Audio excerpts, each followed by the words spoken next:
দর্শক আমন্ত্রণ সন্ধ্যার বাংলাদেশে, সঙ্গে আছে আমি ছোঁয়া খন্দকার। আর এতক্ষণ শিরোনাম দেখছিলেন। মালয়েশিয়া ও চীন সফরের সাফল্যের স্বীকৃতি হিসেবে সংসদে সর্বসম্মতিক্রমে ধন্যবাদ প্রস্তাব গৃহীত হয়েছে। এ সময় প্রধানমন্ত্রী তারেক রহমান বলেন, সফরে তিনি দেশের মানুষের স্বার্থ রক্ষার চেষ্টা করেছেন। ভালো কিছু অর্জন হলে সেটি কেবল দেশের মানুষের। সংসদে বিরোধী দলীয় নেতাসহ সবাইকে ধন্যবাদ জানান প্রধানমন্ত্রী। সকালে স্থানীয় সরকার মন্ত্রী অধিবেশনের শুরুতে প্রস্তাবটি উত্থাপন করেন। পরে তা সর্বসম্মতিক্রমে গৃহীত হয়। নির্বাচিত হওয়ার পর মালয়েশিয়া ও চীনে 6 দিনের রাষ্ট্রীয় সফর করেছেন প্রধানমন্ত্রী তারেক রহমান। সফরে সাফল্যের স্বীকৃতি হিসেবে সংসদে ধন্যবাদ প্রস্তাব আনেন স্থানীয় সরকার মন্ত্রী মির্জা ফখরুল ইসলাম আলমগীর। সংসদ নেতা জনাব তারেক রহমানকে ধন্যবাদ জানাচ্ছি। জানান চীনের সঙ্গে 17টি সমঝোতা স্মারক স্বাক্ষরিত হয়েছে। বলেন, বিদেশ সফর ঘিরে জাঁকজমকপূর্ণ সংবর্ধনার গদবাঁধা সংস্কৃতি বন্ধ করে ইতিবাচক পরিবর্তন এনেছেন প্রধানমন্ত্রী। পূর্বে যখন প্রধানমন্ত্রীরা বাইরে যেতেন তখন আপনাকে বিরাট সম্বর্ধনার ব্যবস্থা করা হতো। দেশ থেকে ফিরলেও আবার রাস্তাঘাট বন্ধ করে দিয়ে একটা বড় রকমের সম্বর্ধনা আয়োজন করা হতো, যেটা তিনি নিজেই উদ্যোগ নিয়ে বন্ধ করে দিয়েছেন। আমাদেরকে নির্দেশ দিয়েছেন কোনো রকমের সম্বর্ধনা আয়োজন। অথচ তার যে সাকসেস, এই সাকসেসগুলো কিন্তু বিরাট। অর্থমন্ত্রী বলেন, প্রধানমন্ত্রীর এই সফর মালয়েশিয়ার সঙ্গে শ্রমবাজার, বিনিয়োগ এবং চীনের সাথে অবকাঠামো উন্নয়ন ও বাণিজ্য ভারসাম্য নিয়ে গুরুত্বপূর্ণ আলোচনা হয়েছে। এই ভ্রমণটার ভিত্তি ছিল আমাদের পররাষ্ট্রনীতির যে ভিত্তি তার উপর করে, যে আমাদের সাথে প্রত্যেকটি দেশের সম্পর্ক হবে অন মিউচুয়াল রেসপেক্ট। চায়নার সাথে বিশাল ট্রেড আমাদের সাথে, actually they are the largest trade partner of Bangladesh. এবং এইটাকে আরও কিভাবে বাংলাদেশের পক্ষে যে ট্রেড গ্যাপ যেটা আছে চায়নার সাথে, এটা আমরা আরও কিভাবে সেখানে রপ্তানি বাড়াতে পারি, সেই ব্যাপারেও আলোচনা হয়েছে মাননীয় স্পিকার। প্রধানমন্ত্রীর সফর দেশের স্বাধীনতা, সার্বভৌমত্ব, নিরাপত্তা ও অর্থনৈতিক উন্নয়ন আরও সুদৃঢ় করবে, এমন মন্তব্য করেন স্পিকার হাফিজ উদ্দিন আহমেদ। অনেক ত্যাগ তিতিক্ষার বিনিময়ে 1971 সালে জাতি যুদ্ধ করে দেশটিকে স্বাধীন করেছে। এমন সরকার এই দেশের জনগণ দেখতে পেয়েছে যারা স্বাধীনতার সার্বভৌমত্ব অক্ষুণ্ণ রাখার জন্য কোনো প্রচেষ্টাই গ্রহণ করেনি। বর্তমান সংসদ নেতা এবং মাননীয় প্রধানমন্ত্রীর এই সাম্প্রতিক সফরের ফলে দেশবাসী অত্যন্ত আশান্বিত হয়েছে। বিরোধী দলীয় নেতা ডাক্তার শফিকুর রহমান প্রস্তাবের প্রতি সমর্থন জানিয়ে বলেন, স্বাধীন পররাষ্ট্রনীতি বাস্তবায়নে বিরোধী দল সরকারের প্রতি পূর্ণ সহযোগিতা করবে। যে দুটি দেশ সফরের মধ্য দিয়ে তার সরকারি সফর শুরু হলো, দুটি দেশই আমাদের দীর্ঘদিনের বন্ধু এবং তারা পরীক্ষিত বন্ধু। দেশের স্বার্থ আগে, তারপরে অবভিয়াসলি কারো সাথে আমাদের চুক্তি যাই হোক সেটা হবে মিউচুয়াল ইন্টারেস্টের ভিত্তিতে। আমরা কাউকে ক্ষতিগ্রস্ত করতে চাই না, কিন্তু আমরাও ক্ষতিগ্রস্ত হতে চাই না। প্রধানমন্ত্রী বলেন, সফরে তিনি দেশের মানুষের স্বার্থ রক্ষার চেষ্টা করেছেন। যা কিছু অর্জন তার সবটাই দেশের মানুষের বলেও মন্তব্য করেন তিনি। বাংলাদেশের মানুষ আমাদেরকে দায়িত্ব দিয়েছে তাদের স্বার্থ দেখার জন্য। আমাদের দলের অবস্থান থেকে আমরা একটি স্লোগান ব্যবহার করি, সেটি হচ্ছে যে বাংলাদেশ ফার্স্ট বা বাংলাদেশ প্রথম। মাননীয় স্পিকার, এখানে আমাদের কারোরই কোনো ব্যক্তিগত কোনো বিষয় নেই। এটি যদি কোনো কিছু অর্জন হয়ে থাকে, ভালো কোনো কিছু অর্জন হয়ে থাকে, এটি বাংলাদেশের অর্জন। পরে কণ্ঠ ভোটে দিলে সংসদে সর্বসম্মতিক্রমে ধন্যবাদ প্রস্তাব গৃহীত হয়। হ্যাঁ জয়যুক্ত হয়েছে, হ্যাঁ জয়যুক্ত হয়েছে, হ্যাঁ জয়যুক্ত হয়েছে। রাসেল আহমেদ, যমুনা নিউজ, ঢাকা। রোহিঙ্গা প্রত্যাবাসন এবং তিস্তা প্রকল্প সহ বাংলাদেশের নানামুখী উন্নয়নের সহযোগী হতে আগ্রহী চীন। বিকেলে পররাষ্ট্র মন্ত্রণালয়ের এক ব্রিফিংয়ে এসব তথ্য জানান পররাষ্ট্রমন্ত্রী ডক্টর খলিলুর রহমান।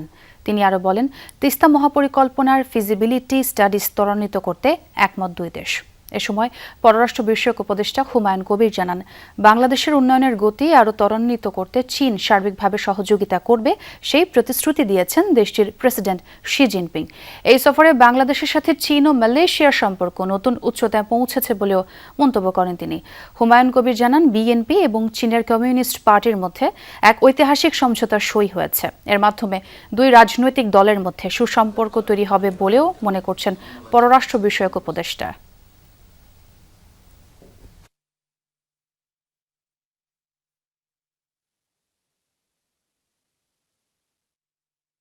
তিস্তা নদীর ব্যাপক ব্যবস্থাপনা ও পুনরুদ্ধার প্রকল্প এর উল্লেখযোগ্য অগ্রগতি হয়েছে।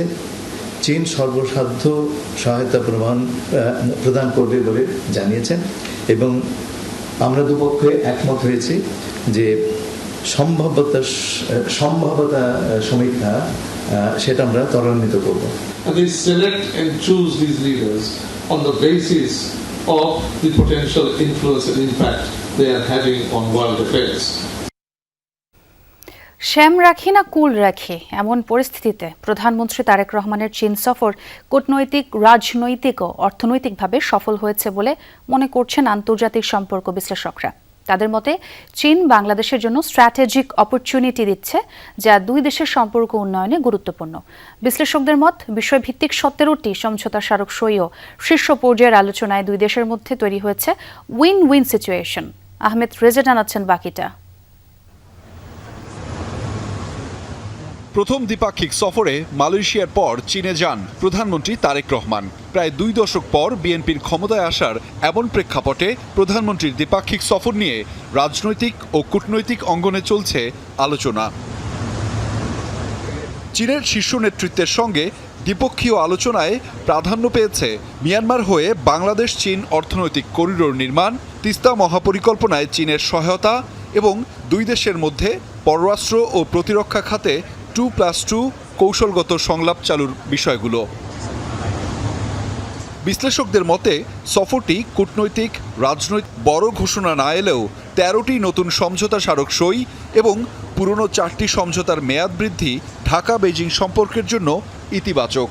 সেটাকে আমি বলবো যে কূটনৈতিকভাবে সফল, রাজনৈতিকভাবে তাৎপর্যপূর্ণ এবং অর্থনৈতিকভাবে সম্ভাবনাময়। ফলে এই যে এবারের যে সফর, এটাকে আমি বলছি সম্পর্কের পুনরুদ্ধার, এবং সেই পুনরুদ্ধারের মধ্য দিয়ে কূটনৈতিক এবং রাজনৈতিক সরকারের জন্য সাফল্য অর্জিত হয়েছে বলে মনে করি আমি। তিস্তা রিভার ম্যানেজমেন্ট প্রজেক্ট, সেখানে কৌশলগত এখানে সহায়তা দেওয়ার জন্য আমাদেরকে এখানে আশ্বাস দিয়েছে এবং এটাও কিন্তু বাংলাদেশ এখানে একটা মেসেজ এখানে সেন্ড করছে চীনের কাছে, ভারতের কাছে সময় মতো তিস্তার পানি যদি না পায় তখন বিকল্প ব্যবস্থা হাতে নিতে হবে। চীন বাংলাদেশের জন্য একটি কৌশলগত সুযোগের ক্ষেত্র তৈরি করেছে বলেও মনে করেন বিশ্লেষকরা। এই স্ট্র্যাটেজিক অপরচুনিটি রোহিঙ্গা প্রত্যাবাসন ও আঞ্চলিক শক্তিমত্তা বৃদ্ধিতে গুরুত্বপূর্ণ। আরও নানা খাতে সমঝোতা সই ও সহযোগিতা বৃদ্ধিতে দ্বিপাক্ষিক আলোচনাও মর্যাদাপূর্ণ। চীন তার সহযোগিতার কথাটা পুনর্ব্যক্ত করেছেন, জোরালোভাবেই পুনর্ব্যক্ত করেছেন, যেটা সরকারের জন্য অত্যন্ত ইতিবাচক। আগামী বছরগুলোতে এই সরকার কিভাবে ডিল করতেছে সেটার মধ্যে দিয়ে আমরা অর্থনৈতিক সুবিধাটা পাবো বলে আমি মনে করি। যুক্তরাষ্ট্র যেটা সর্ববৃহৎ অর্থনীতি, যাদের সাথে আমরা এগ্রিমেন্ট ও রেসিপ্রোকাল ট্রেডে আমরা এখানে স্বাক্ষর করেছি, তাদের যাতে কোনো শঙ্কা বা আশঙ্কা না বাড়ে চীনের সাথে আমাদের অর্থনৈতিক প্রক্সিমিটি বাড়ানোর জন্য, এবং আমরা যাতে কোনো সামরিক জোটে যাতে এখানে আমরা যাতে না থাকি, এটা আমার মাথায় রাখতে হবে। বিশ্লেষকদের পরামর্শ কোনো দেশ বা নীতিকে হেয় নয়, বরং ভারসাম্যপূর্ণ সম্পর্কে অটল থেকে এগিয়ে নিতে হবে পররাষ্ট্রনীতিকে। ভারতের সাথে আমাদের এঙ্গেজমেন্টটা চালিয়ে যেতে হবে, কেন আমরা আমাদের প্রতিবেশীকে তো আমরা পাল্টাতে পারবো না। চীনের সঙ্গে আমাদের সুসম্পর্ক থাকবে, কিন্তু কোনোভাবেই যাতে করে ভারত এখানে খুব বেশি ভুল বোঝাবুঝির সুযোগ না পায়। আহমেদ রেজা, যমুনা নিউজ, ঢাকা। গ্রুপ পর্বে নিয়ম রক্ষার শেষ ম্যাচে আগামীকাল সকালে জর্ডানের মুখোমুখি হবে আর্জেন্টিনা। শুরুর একাদশে থাকবেন না লিওনেল মেসি। একাদশে বেশ কিছু পরিবর্তন আনবেন কোচ। বিপরীতে বিশ্ব চ্যাম্পিয়নদের রুখে দিয়ে আসরে নিজেদের বিদায় রঙিন করতে চায় জর্ডান। বাংলাদেশ সময় সকাল 8টায় শুরু হবে ম্যাচ। যুক্তরাষ্ট্র থেকে মুজনেবিন তারেকের প্রতিবেদন। লড়াইটা দুদলের জন্যই নিয়ম রক্ষার। টানা 2 জয়ে গ্রুপ চ্যাম্পিয়ন হয়ে নকআউটে আর্জেন্টিনা, বিপরীতে টানা 2 হারে বিদায় প্রায় নিশ্চিত অভিষেক বিশ্বকাপ খেলা জর্ডানের। এমন নিরুত্তাপ ম্যাচ নিয়েও সতর্কতার কমতি নেই কোচ লিওনেল স্কালোনির। কানসাসে সবশেষ অনুশীলনে ঝালিয়ে নিয়েছেন দলের রিজার্ভ বেঞ্চ, পরখ করে নিয়েছেন বিকল্প একাদশ। গোলপোস্টে হুয়ান মুসো ঘাম ঝরালেও আসরে ক্লিনশিট রাখা এমিলিয়ানো মার্তিনেজকে দেখা যেতে পারে একাদশে। চোট কাটিয়ে মন্তিয়েলের ফেরা রক্ষণে দেবে স্বস্তি। মাঝমাঠে লিয়ান্দ্রো পার্তেস অনুশীলন করেছেন হোল্ডিং মিডফিল্ডারের ভূমিকায়। সঙ্গে ছিলেন বিশ্বকাপে অভিষেকের অপেক্ষায় থাকা জিওভানি লো সেলসো, জুলিয়ানো সিমিওনো ও ভ্যালেন্তিন বার্কো। সবচেয়ে বড় চমক দেখা যেতে পারে আক্রমণ ভাগে। শুরুর একাদশে মেসির খেলার সম্ভাবনা খুবই কম। বিকল্প হিসেবে ম্যাচ শুরু করতে পারেন নিকো পাজ, আর লাউতারোর পরিবর্তে দেখা যাবে হুলিয়ান আলভারেজকে। সব মিলিয়ে সামনের কঠিন লড়াইয়ের কথা ভেবে বেঞ্চের শক্তি যাচাই করে নেওয়ার লক্ষ্য আর্জেন্টিনা কোচের।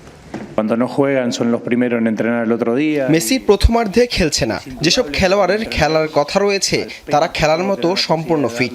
তারা এই দলেরই অংশ। কেবল তারা বেঞ্চে বসে আছে বলেই নয়, বরং আমি মনে করি তারা এটার যোগ্য। তারাও অসাধারণ খেলোয়াড়। নিজেদের প্রথম বিশ্বকাপ অভিযানে অস্ট্রিয়া ও আলজেরিয়ার কাছে হেরে টুর্নামেন্ট থেকে প্রায় বিদায় নিশ্চিত হয়ে গেছে জর্ডানের। তবে ডিফেন্ডিং চ্যাম্পিয়নদের রুখে দিয়ে আসরের শেষটা রঙিন করতে চায় দলটি। যে পরিকল্পনার মূল ভূমিকায় থাকবেন মুসা আল তামারি এবং আলী ওয়ালওয়ানের মতো তারকারা। প্রথম 2 ম্যাচে 5 গোল হজম করা জর্ডানের রক্ষণভাগের দুর্বলতা স্পষ্ট। ডিফেন্স সামলে তাই কাউন্টার অ্যাটাকই হবে দলের কৌশল। আর্জেন্টিনা চ্যাম্পিয়ন দল, তাদের বিপক্ষে ম্যাচটা সহজ হবে না। তবে আমরাও সেরাটা দিতে চাই আর নিজেদের শেষটা সুন্দর করতে চাই। এটি হতে যাচ্ছে দু দলের প্রথম লড়াই।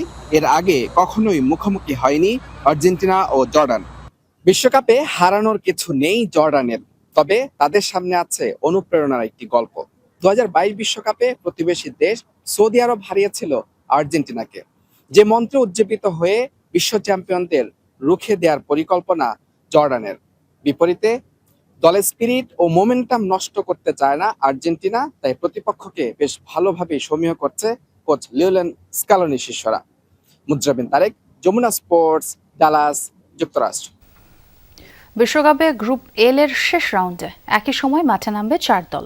বাংলাদেশ সময় রাত 3টায় মেটলাইফ স্টেডিয়ামে ইংল্যান্ডের বিপক্ষে মাঠে নামবে পানামা। একই সময় ফিলাডেলফিয়ায় ক্রোয়েশিয়ার মুখোমুখি হবে ঘানা। গ্রুপে 4 পয়েন্ট নিয়ে শীর্ষে থাকা ইংল্যান্ডের সামনে নকআউটের পথ অনেকটাই সহজ। এর মধ্যে বিদায় নিশ্চিত হওয়া পানামার বিপক্ষে ড্র করলেই পরের রাউন্ড হবে ইংল্যান্ডের। তবে জয় নিয়েই গ্রুপ চ্যাম্পিয়ন হিসেবে পরের পর্বে যেতে চান হ্যারিকেনরা। অন্যদিকে 4 পয়েন্ট পাওয়া ঘানারও শেষ 32 নিশ্চিত করতে প্রয়োজন একটি ড্র। তবে সবচেয়ে বড় চাপে রয়েছে ক্রোয়েশিয়া। 3 পয়েন্ট নিয়ে টিকে থাকা লুকা মদ্রিচদের নকআউট উঠতে হলে জয়ের বিকল্প নেই।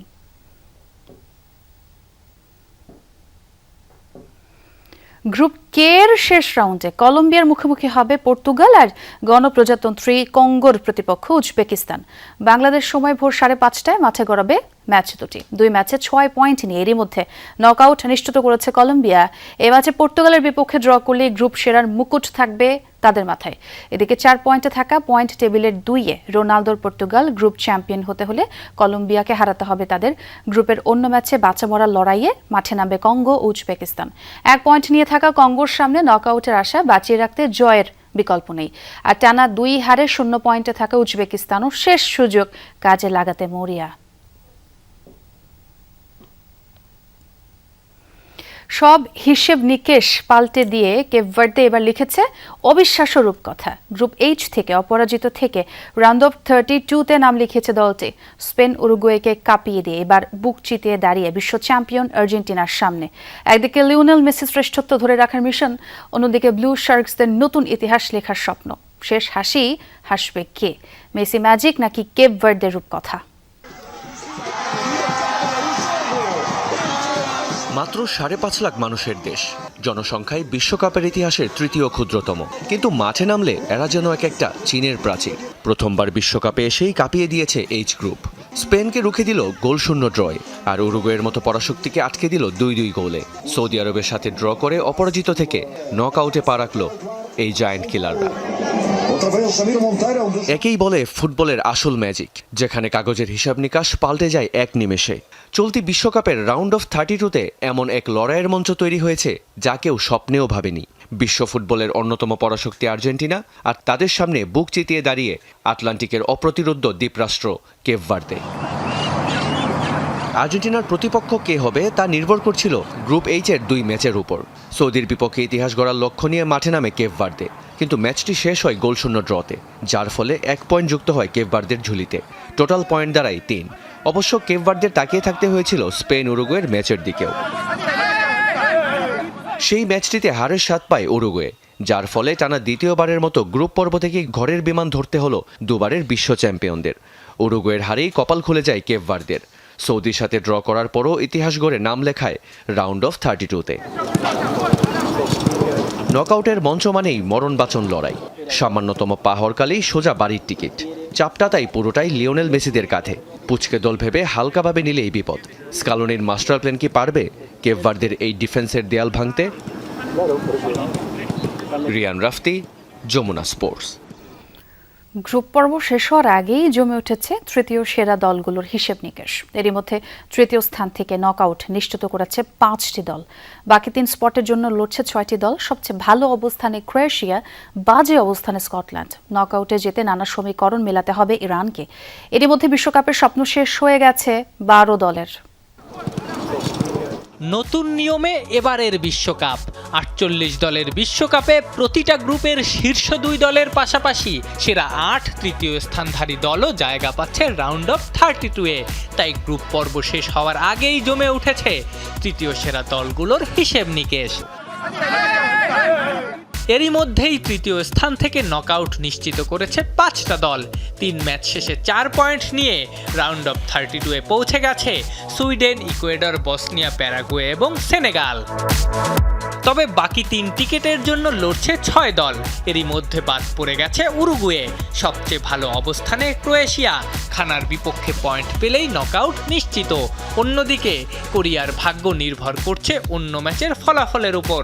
স্কটল্যান্ডেরও তাই। এদিকে যে গ্রুপে মুখোমুখি আলজেরিয়া, অস্ট্রিয়া, এই ম্যাচে ড্র করলে 2 দলই নকআউটে উঠবে। যে দল হারবে তাদের সম্ভাবনা ফিকে হওয়ারও সুযোগ আছে।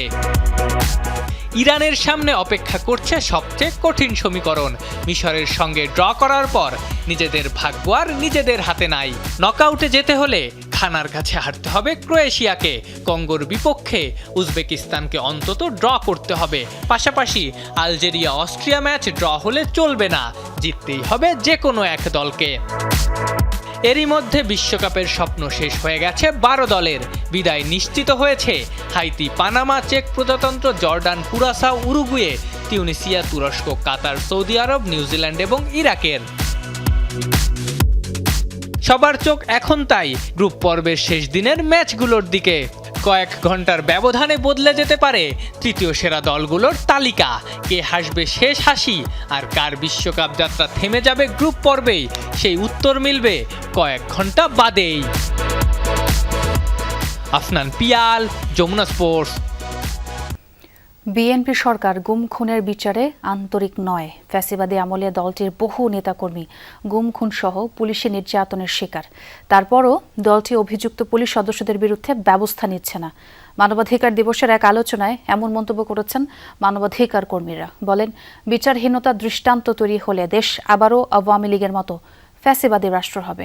অপরাধ না করেও শত শত আওয়ামী লীগ নেতাকর্মীকে আটকে রাখার সমালোচনাও করেন বক্তারা।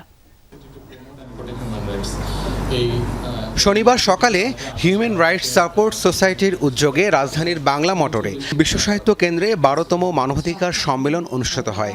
এতে উপস্থিত হন মানবাধিকার কর্মী, আইনজীবী সহ বিগত সরকারের আমলে নিপীড়নের শিকার ভুক্তভোগী ও তাদের পরিবারের সদস্যরা। আইন বহির্ভূতভাবে তুলে নিয়ে যাওয়া হয়েছে। সম্মেলনে আওয়ামী সরকারের সময়ে আইন শৃঙ্খলা রক্ষাকারী বাহিনী দ্বারা নির্যাতনের নানা অভিজ্ঞতা তুলে ধরেন ভুক্তভোগীরা। আজ 12 বছর পরও আমি বিচার পেয়েও আমার পরিবার এই রাষ্ট্রের কাছে কেন নিরাপত্তা নেই, কেন রাষ্ট্র আমার এই পরিবারকে নিরাপত্তা দিতে পারলো না। আমার গলি করে ধরে নিয়ে গই করলো, নলটা খাইয়ে বলতে বন্দুক যুদ্ধ, অথচ বন্দুক যুদ্ধ বাও কি জানি আমি জানতাম না। এ সময় আলোচকরা গুম খুনের বিচার করতে বর্তমান সরকার আন্তরিক নয় বলে অভিযোগ করেন। বলেন, মানবাধিকার লঙ্ঘনের ঘটনায় দলীয় বিবেচনা রাখা যাবে না। তাদের মতে মানবাধিকার সুরক্ষায় একটি শক্তিশালী ও স্বাধীন মানবাধিকার কমিশন গঠন জরুরি, নইলে বর্তমান সরকারও আগের সরকারের পথেই হাঁটবে বলে আশঙ্কা প্রকাশ করেন তারা। আমি জানি না, রাজনৈতিক দল যখন নিপীড়নের শিকার হয় আর যখন তারা ক্ষমতায় বসেন, ওই সময়কার কোনো অপরাধ নিয়ে তারা সোচ্চার হতে চান না। এটার কারণ কি এরকম যে ক্ষমতায় টিকে থাকতে হলে বাহিনীগুলির সমর্থন লাগবে? আমার মনে হয় অনেক বেশি সংস্কারের জায়গা এখনো বাকি আছে। তো সেই জায়গা থেকে যদি আমরা এসওপিটা ডিফাইন করতে পারি, স্ট্যান্ডার্ড অপারেটিং প্রসেসটা কি হবে, তাহলে মানুষ জানবে বা বাহিনীগুলো জানবে তাদের এখতিয়ার কতটুকুর মধ্যে তারা আসলে ফাংশনাল থাকবে। অনুষ্ঠানে নির্যাতনের শিকার ব্যক্তিদের আইনি সহায়তা দিয়ে পাশে দাঁড়ানোর আহ্বান জানানো হয়। পাশাপাশি পুলিশ সদস্যদের বিচারে একটি স্বাধীন তদন্ত কমিশন গঠনের দাবিও জানান বক্তারা। এ সময় নিরপরাধ আওয়ামী লীগ নেতাকর্মীদের আটকে রাখার কঠোর সমালোচনা করেন তারা। হাজার হাজার মানুষকে বন্দী রাখা হয়েছে বলে যে তারা নিশ্চুপ ছিল, তাদের সামনে দেখলে হত্যাকাণ্ড ঘটছে, তারা কিছু বলেনি। আমরাও কিন্তু নিশ্চুপ থাকছি যখন আমরা দেখছি হাজার হাজার মানুষকে আটকে রাখা হচ্ছে বিনা বিচারে, কোনো এভিডেন্স ছাড়া। একটা বেল করেছে আপনি হাইকোর্টে, তাকে সৌনেশ দেখেছে ব্রাহ্মণবাড়িয়া জেলে, বের হবে এরকম করে গাট্টি পুরস্কার নিয়ে বেরোতেছে, হঠাৎ করে ডিবি পুলিশ এসে ধরে বলছে কি আপনি তো আরেক মামলার আসামি। বেচারা মনটা খারাপ হয়ে গেছে, আবার চলে গেছে। আবার জানাই আমাকে পাঠাইছে তার ওয়াইফ আছে, স্যার আমার ধরে ফেলছে, তা আমি কি করব স্যার, আবার বেল, আবার করে হাইকোর্ট থেকে বেল করলাম, এইবার বলে তোমাকে সৌনেশ দেখানো হবে কক্সবাজার। পরে সীমান্ত হত্যার কঠোর সমালোচনা করেন বক্তারা। সীমান্তে ভারতের সঙ্গে সম্পর্কের ক্ষেত্রে নতজানু পররাষ্ট্রনীতি নয়, বরং মর্যাদাপূর্ণ ও দৃঢ় কূটনৈতিক অবস্থান গ্রহণের তাগিদ দেন আলোচকরা। আচ্ছা, 15 বছর হয়ে যায়, আমি সরকার খুব থাকবেন না, আমাদের কোনো সহযোগিতা খালি আশা দিয়ে গেছে। রাব্বি সিদ্দিকী, যমুনা নিউজ, ঢাকা। বিশ্ববাজারে সার ও জ্বালানির দাম এবং সরবরাহে অস্থিরতা মোকাবেলা, খাদ্য নিরাপত্তা টেকসই রাখা এবং দ্রুত সাড়া দেওয়ার সক্ষমতা বাড়াতে বাংলাদেশে 2টি প্রকল্পে $1.1 বিলিয়ন অনুমোদন দিয়েছে বিশ্বব্যাংক। সংস্থার ওয়েবসাইটে এই তথ্য জানানো হয়। বিশ্বব্যাংকের বাংলাদেশ ও ভুটানের ডিভিশন ডিরেক্টর জিওপেসমে বলেন, মধ্যপ্রাচ্য সংঘাতের কারণে খাদ্য, সার ও জ্বালানির দাম বৃদ্ধি এবং রাজস্ব ব্যয় সীমাবদ্ধতা বাংলাদেশের অর্থনীতিতে গভীর প্রভাব ফেলেছে। এতে ক্ষুদ্র কৃষক এবং দরিদ্র ঝুঁকিপূর্ণ জনগোষ্ঠী সবচেয়ে বেশি ক্ষতিগ্রস্ত হয়েছে। তিনি আরও বলেন, এই প্রভাব মোকাবেলায় বাংলাদেশকে তাৎক্ষণিক সহায়তা দিতে এগিয়ে এসেছে বিশ্বব্যাংক। ধান উৎপাদনের জন্য সার সরবরাহ নিশ্চিত করা, পরিবার কর্মসংস্থান ও জীবিকা সুরক্ষা এবং জরুরি সেবা অব্যাহত রাখতে এই সহায়তা দেয়া হচ্ছে। কমিশন আয়ের খাত হিসেবে ব্যবহৃত হয়েছে বিমা খাত, যে কারণে কোম্পানি দুর্বল হলেও লাভবান হয়েছে মালিকরা। আর এমন মন্তব্য করেছেন প্রধানমন্ত্রীর অর্থ উপদেষ্টা ডক্টর রাশেদ আল মাহমুদ তিতুমির। সকালে ইন্স্যুরেন্স রিপোর্টার্স ফোরাম আয়োজিত বিমা খাতের সম্ভাবনা ও চ্যালেঞ্জ বিষয়ে সেমিনারের আয়োজন করে। বিমার প্রতি আস্থা বাড়াতে নিয়ন্ত্রক সংস্থাকে আরও শক্তিশালী করার তাগিদ দেন উপদেষ্টা। দেশে বিমা কোম্পানির সংখ্যা বাড়লেও সে হারে এর আওতা বাড়েনি। জিডিপির অনুপাতে 82টি কোম্পানির প্রিমিয়াম 0.5%-ও কম, অথচ ভারতে এ হার প্রায় 4%। শুধু ভারত নয়, বিমা শিল্পে দক্ষিণ এশিয়ায় সবার পিছনে বাংলাদেশ। বিমা খাতের সমস্যা ও চ্যালেঞ্জ বিষয়ক সেমিনারে বক্তারা বলেন, এ খাতের মূল সমস্যা ভাবমূর্তির সংকট। সময় মতো দাবি পরিশোধ না করায় আস্থা হারিয়েছেন অনেকে। এছাড়াও সচেতনতার অভাব, সুশাসনের ঘাটতি এবং নিয়ন্ত্রক সংস্থার দুর্বলতাও বিমা শিল্পের উন্নয়নে অন্তরায় বলে মনে করেন বক্তারা। সংকট সমাধানে বেশ কিছু উদ্যোগ নেওয়ার কথা জানিয়েছেন নিয়ন্ত্রক সংস্থার চেয়ারম্যান। আপনারা sustainable business, long term business গ্রোথের কথা চিন্তা করেন। এরকম হাজার হাজার লক্ষ লক্ষ মানুষ যখন এই বিমা কাভারেজের আওতায় আসবে, আপনার বিজনেসও বেড়ে যাবে। সবচেয়ে বড় সমস্যা আমি একটা ক্যান্সার মনে করব, সেটা হলো কমিশন বাণিজ্য। যে কোনো মূল্যে এই কমিশন বাণিজ্য থেকে ফিরে আসতেই হবে। ওভার রেগুলেট করতে চাই না, হ্যাঁ, সুতরাং আপনাদের তো নিজেদেরও ক্লিন আপ করতে হবে সেক্টরটা।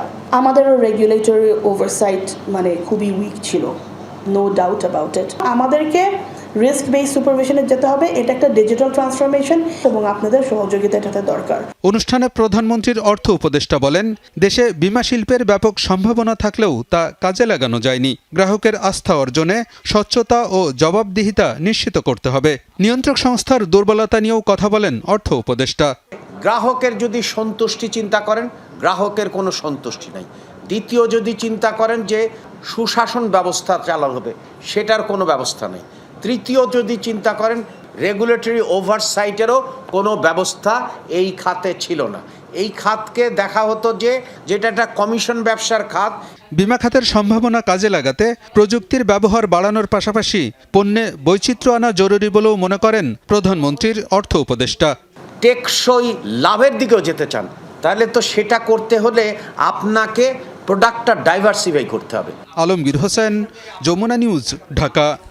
হামে মৃত্যুর মিছিল থামছে না কিছুতেই। গত 24 ঘন্টায় হাম উপসর্গে 6 শিশুর প্রাণ গেছে। নিয়ে গত 15 মার্চ থেকে হামে মোট 708 জনের মৃত্যু হয়েছে। গত 24 ঘন্টায় ময়মনসিংহেই মৃত্যু হয়েছে 4 শিশুর। এছাড়া ঢাকা ও খুলনায় মারা গেছে 2 জন। এ সময় হামু উপসর্গে নতুন আক্রান্ত হয়েছে 789 জন। বর্তমানে ময়মনসিংহ মেডিকেল কলেজ হাসপাতালে মোট রোগী ভর্তি রয়েছেন 94 জন। গত 24 ঘন্টায় 16 জন নতুন রোগী ভর্তি হয়েছে। এছাড়া হামে আক্রান্ত রোগীদের ভিড় রয়েছে বরিশাল, চট্টগ্রাম, রাজশাহী, রংপুর ও খুলনার বিভিন্ন হাসপাতালে। কোথাও কোথাও আইসোলেশন ওয়ার্ডের শয্যা সংকট হওয়ায় রোগী ও স্বজনদের ভোগান্তি বেড়েছে। তবে হাম নিয়ে আতঙ্কিত না হওয়ার আহ্বান চিকিৎসকদের। বুয়েটের অনেকে প্রযুক্তির জগতে নেতৃত্ব দেওয়ার কথা থাকলেও তারা প্রশাসনিক কর্মকর্তা হয়ে যাচ্ছে। এমন হলে বিনিয়োগের সদ্ব্যবহার হয় না বলে জানিয়েছেন শিক্ষামন্ত্রী এহসানুল হক মিলন। বিকেলে বুয়েটে নবাগত শিক্ষার্থীদের পরিচিতিমূলক অনুষ্ঠানে তিনি এমন মন্তব্য করেন। বলেন, দেশের যে সম্পদ আছে তা উৎকর্ষতার সাথে কাজে লাগানোই হচ্ছে তারেক রহমানের পরিকল্পনা। আবরার ফাহাদের নামে একটি হল করতে প্রধানমন্ত্রীকে অনুরোধ করা হবে। পূর্বাঞ্চলে বুয়েটকে বিস্তৃত করবে সরকার, সেখানকার জমির মূল্য পরিশোধ করা হবে। তিনি আরও বলেন, জনসাধারণের টাকা ব্যয় হয় শিক্ষায়, সেটির মূল্যায়ন করতে হবে। পাবলিক পরীক্ষার পর দ্রুত বিশ্ববিদ্যালয়ে ভর্তির ব্যবস্থা নেওয়া হচ্ছে বলেও জানান তিনি।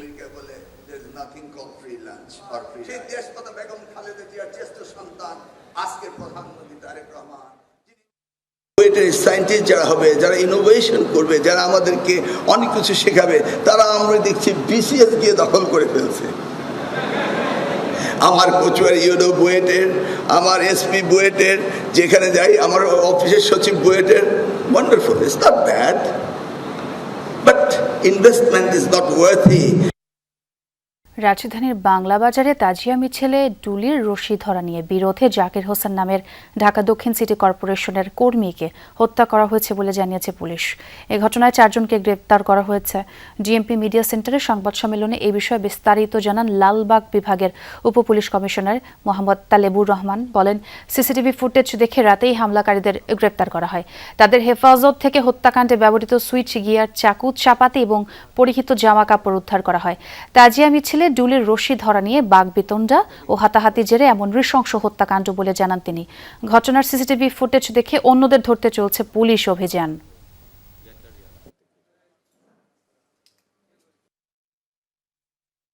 আমরা প্রাথমিকভাবে 10 জনের একটা নাম পেয়েছি, তার মধ্যে 4 জন গ্রেফতার হয়েছে এবং বাকিদের ব্যাপারে আমাদের তথ্য রয়েছে। আশা করি দ্রুততম সময়ে তাদেরকে আমরা আইনের আওতায় নিয়ে আসতে সক্ষম হব। ডিজিটাল মাধ্যমে দানের টাকা নেয় এবার রীতি ভেঙে 3 মাসের পরিবর্তে 6 মাস পর খোলা হলো কিশোরগঞ্জের ঐতিহ্যবাহী পাগলা মসজিদের দান বাক্স। 13টি লোহার সিন্দুক থেকে পাওয়া গেছে 43 বস্তার টাকা, আছে বিদেশি মুদ্রা ও স্বর্ণালংকার। এরপর শুরু হয় টাকা গণনা। এখন পর্যন্ত 7.5 ঘন্টার রেকর্ড ভেঙে মিলেছে 12 কোটি 40 লাখ টাকা।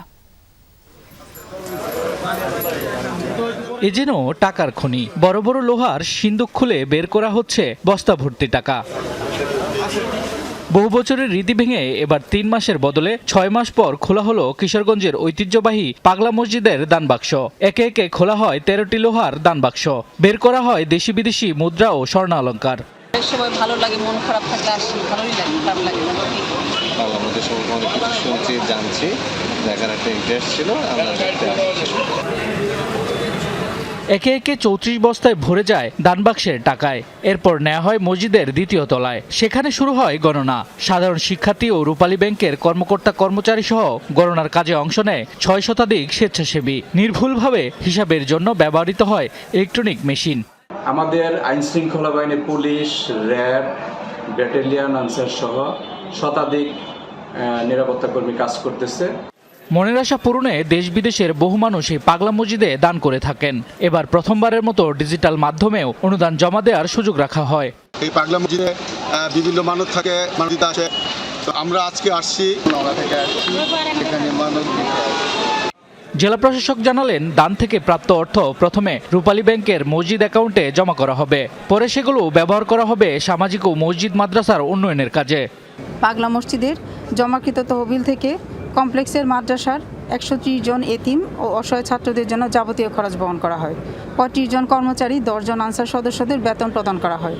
মসজিদের বিদ্যুৎ বিল এবং মসজিদের উন্নয়ন খাতে ব্যয় করা হয়।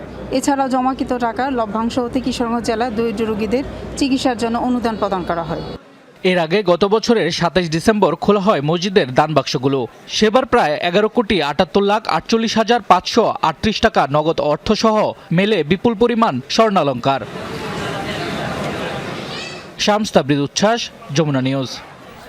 আশুলিয়ার তুরাগ থেকে সুমন মিয়া নামের এক কিশোরের মরদেহ উদ্ধারের ঘটনায় অপমৃত্যুর মামলা করেছেন তার সৎ ভাই।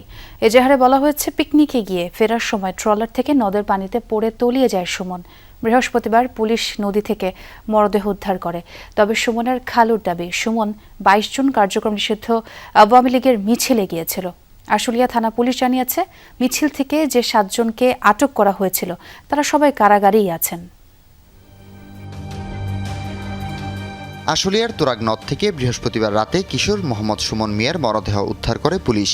মরদেহ ভাসতে দেখে স্থানীয়রা পুলিশকে জানালে সেটি উদ্ধার করা হয়। পরে মরদেহটি সুমনের বলে নিশ্চিত হয় পুলিশ। এই ঘটনায় আশুলিয়া থানায় অপমৃত্যুর মামলা করেন সুমনের সৎ ভাই সালাউদ্দিন। মামলার এজাহারে উল্লেখ করা হয়েছে, গত বৃহস্পতিবার পিকনিক করতে বন্ধুদের সঙ্গে ট্রলারে করে তুরাগ নদে গিয়েছিল সুমন। ট্রলার থেকে নামার সময় নদে পড়ে যায় সুমন। সাঁতার না জানায় তলিয়ে যায় পানিতে। উনি কি কোনোভাবে কোনো রাজনৈতিক দলের সাথে সম্পৃক্ত ছিল?